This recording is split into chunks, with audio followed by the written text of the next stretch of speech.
Hello. But first, really? By the way, just in case people are wondering, I have a macaw with me right now. Yes, I have you. So the macaw is officially joining the show. Yeah, so. Say hi, Keela. Mm, hey. Say hi. That's Keela saying hi. Yes, she can actually say hello. She just wants to be a little sassy right now. Yeah, I know. Yes, I know you, Bird. All right. So, what did I get right out of my snake hole for today? The Republicans are at it again. Are they? Yep. The And GOP. what are our fragile masculine compatriots up to this time? Yeah, same as always. They're really, really concerned about trans people playing sports. Again. Oh, really? Well, I mean, I don't play sports, but like, what, what the fuck? You Uh, know, this is starting to sound like you. I mean, you want to talk about like what was that right wing term? White knighting. yep. You know that thing right wingers love to accuse leftists of. Like, is this not just like the stereotypical like? Um, yes, I know it's very funny. Isn't this just like the stereotypical version of it that they love to strawman us with? Yep. All right, so what specific piece of legislation do we have today on the plate?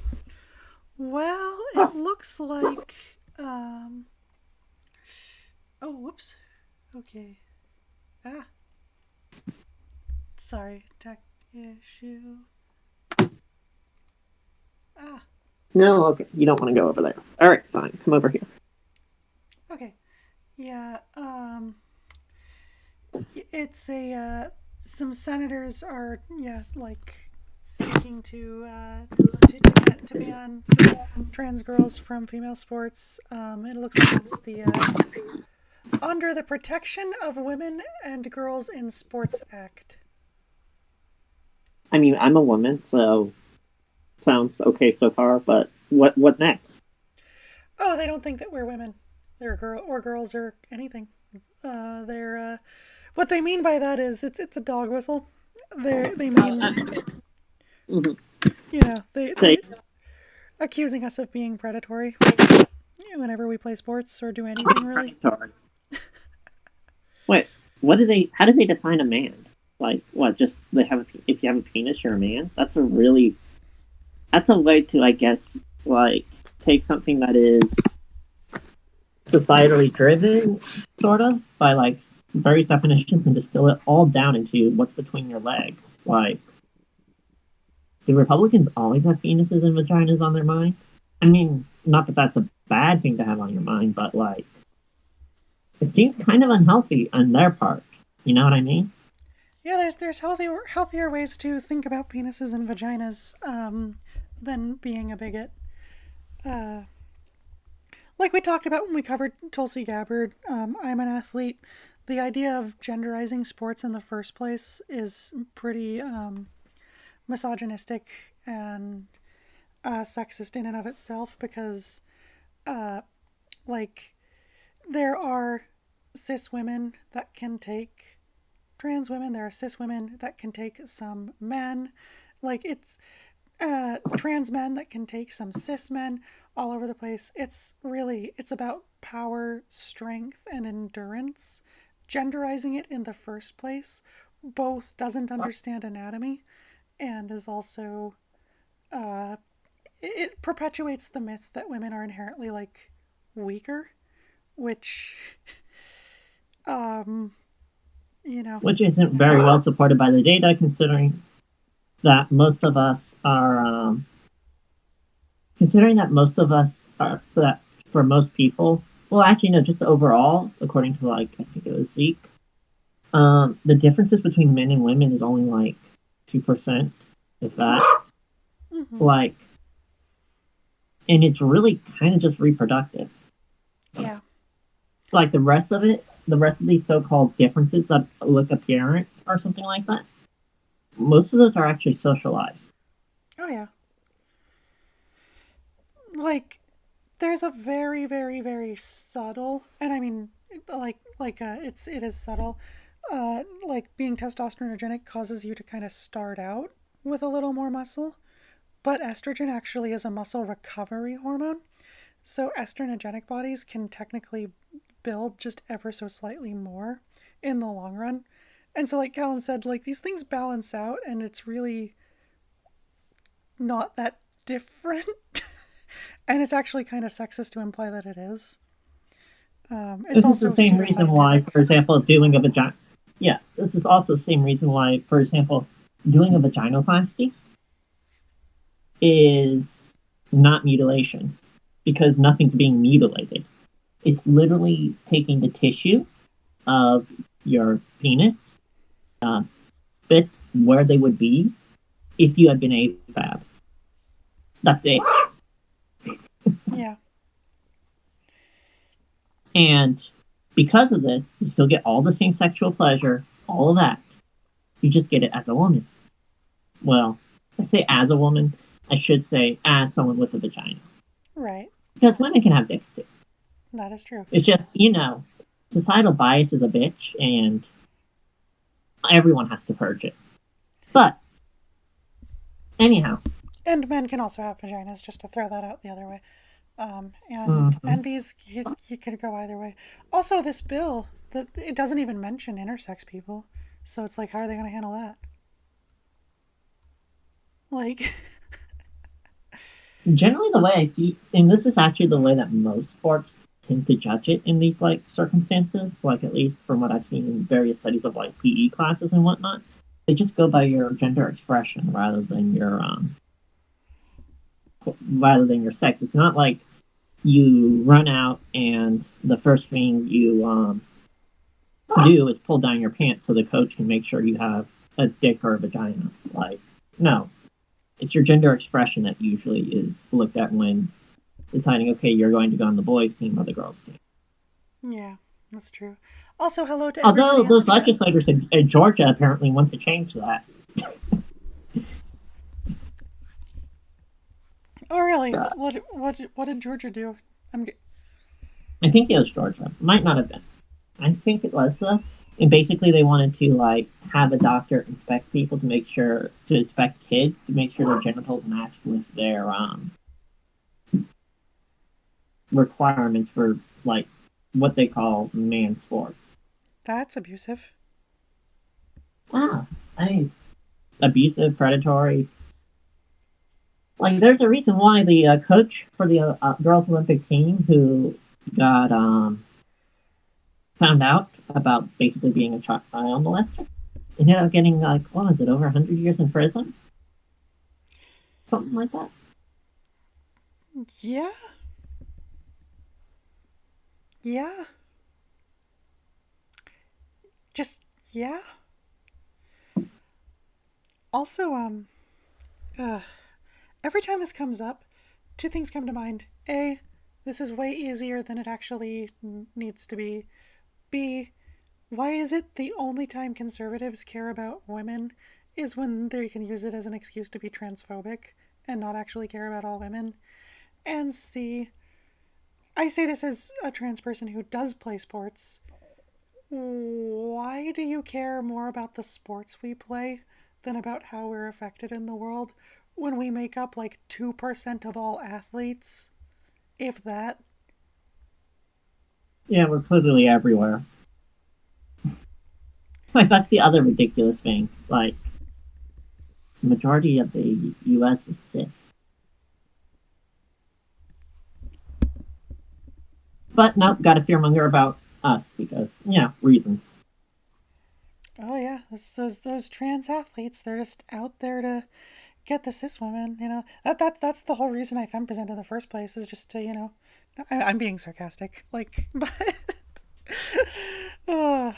yeah, like. Like, here's the other thing: is that it's kind of also like this idea that somehow being thin presenting is just to like attract females. It's kind of a weird idea in and of itself. It's like So wait, you're saying all women are now like lesbians? Like what? Yeah. Yeah. And like also in terms of like why why would a why would a man want to participate in a women's game anyway? Like that's just you you're basically saying is you want somebody who had what you basically want somebody with the opposite gender expression in the you're basically taking a girl from a cis woman and throwing them into the man's locker room. Yep. Like, ouch. Come on, Bert. So yeah, and here's the other fun fact about sports. Like, for as much as they pretend to like care actually about women's sports, they also you have this phenomenon that's called male flight. And it's kind of funny because cheerleading actually used to be a man's sport. And when I mean man's sport, I don't mean that like the majority of people, just the majority of people who participated in it were men. I mean as in women were actually excluded from cheerleading. In fact, several U.S. presidents were cheerleaders. That laugh was because the irony, not because it was funny that women were excluded. But... Oh, yeah. Yeah. Of course, what happened is that you had World War I. A lot of boys were shipped off to go fight and whatnot. And so, with nobody left, women's clubs started showing up in order to make sure to protect their sort of fragile masculinity. Men started to avoid cheerleading. And that's how women came to dominate it. Now, the interesting thing is, before women sort of came in and took over with like cheerleading and whatnot, cheerleading was considered a valorous, manly pursuit. Afterwards, it got degraded into something that was just silly, fun times kind of thing, which really speaks to society, doesn't it? Oh, it does. Well, we were talking off stream, and I like, in my own experience, I really believe that because girls that have done cheer and guys that have done cheer tend to, especially if it's like taekwondo or very very well in martial arts and stuff, because they already have the kinetic muscle memory to be able to like kick high, to be able to take pain. Like if you've done cheer, you're more likely to dominate in martial arts. But yeah, so for all their wanting to protect women's sports, I think it also has to do with the fact that they see someone with a penis, and so they automatically assume man because they associate that with themselves. And you have this other thing to where one of the ways people will try to demonstrate them anything that's feminine. Yeah. I know it's fun. Have to tell me again. Anything, because like if you're cis, you don't question your gender, and the very idea of questioning it might feel weird. Like, why would I question that? You know, and it's like the cognitive dissonance that us trans people just existing causes them to act like. And it's due to cognitive dissonance. I understand the reasoning, but like it causes them to act like children. And I don't say that to be ageist. I mean, immature. I mean, it's kind of quite literal, like. Yeah. Yeah. It's, yeah. Such lovely terms we have.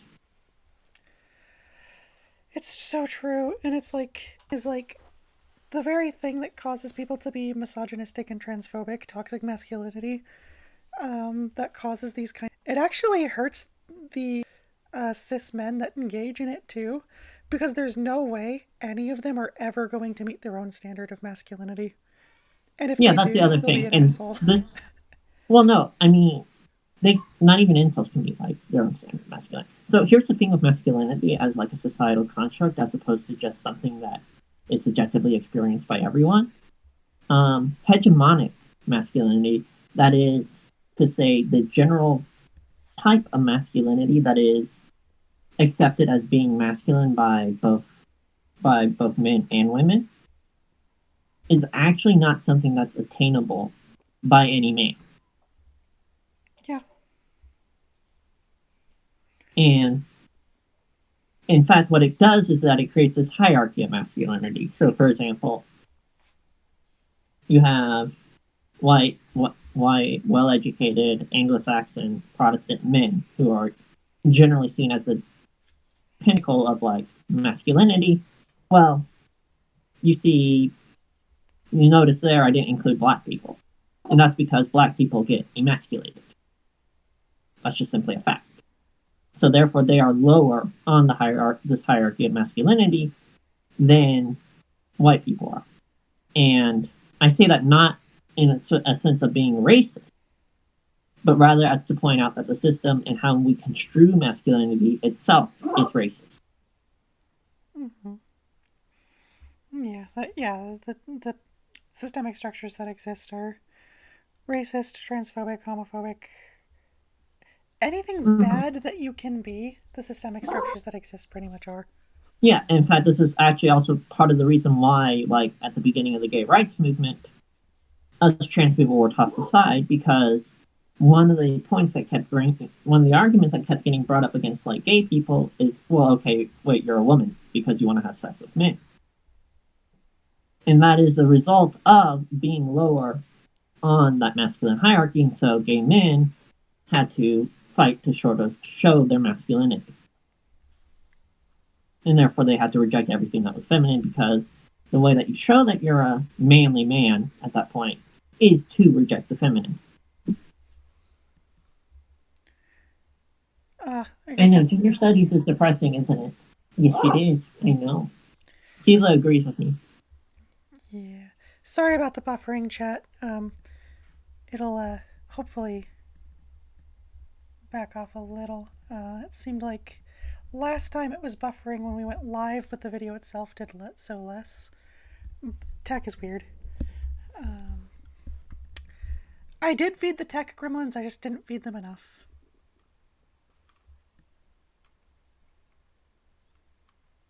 But, yeah, so, yeah, this is the idea of hegemonic masculinity, an idea that is really dumb and fundamentally should be opposed. And, yeah. And we're seeing basically the effects of it with women's sports. Yeah. In fact, we even see here an example of what could be called exculpatory chauvinism, which, as a term, basically means that, oh, we're just trying to protect women. Well, men being seen as protectors, they're just basically assuming that the natural state of things is that they should protect women from us as invaders. So that's how it's basically an excuse. Welcome to Gender Studies 101. Yeah. And yeah, it's... Which, of course, last I checked, I am a girl, as is Calon, and I don't think conservatives really have a say in whether or not that's true, because you don't actually get to invalidate someone else's existence.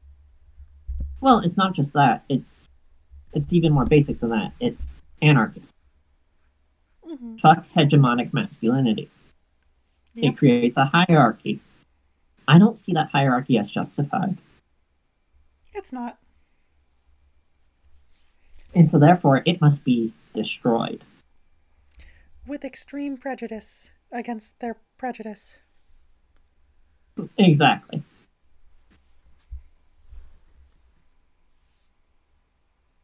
And yeah, now we can also try to talk about like an hegemonic femininity, but what that in essence ends up being is being subservient to masculinity. Yeah. And this is why, by the way, like the movement's called like feminist, because it's about an equal status with men, that is equality of the sexes and whatnot. Exactly. But yeah, fuck the patriarchy and down with it. Hell yeah.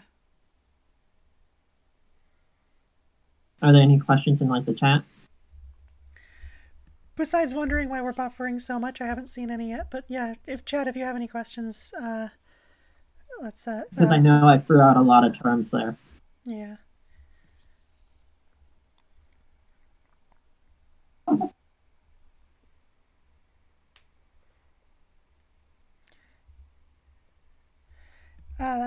Yeah. Tech gremlins are everywhere. They possess our souls, and by climbing into our ears.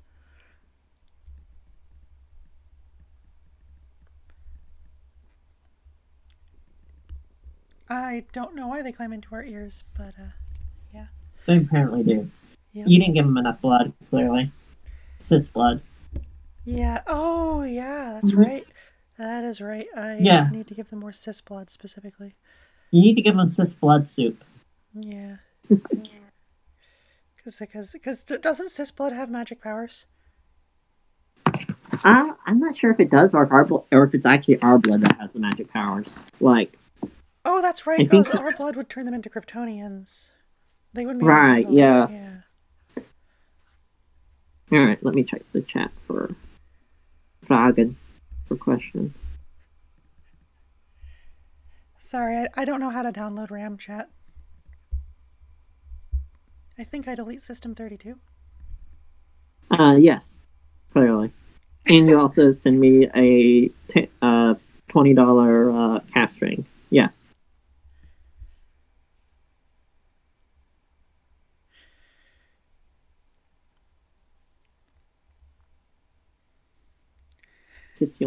In all seriousness, it's unpredictable weather with my internet. I think is what happens. This is the first stream I managed to finish.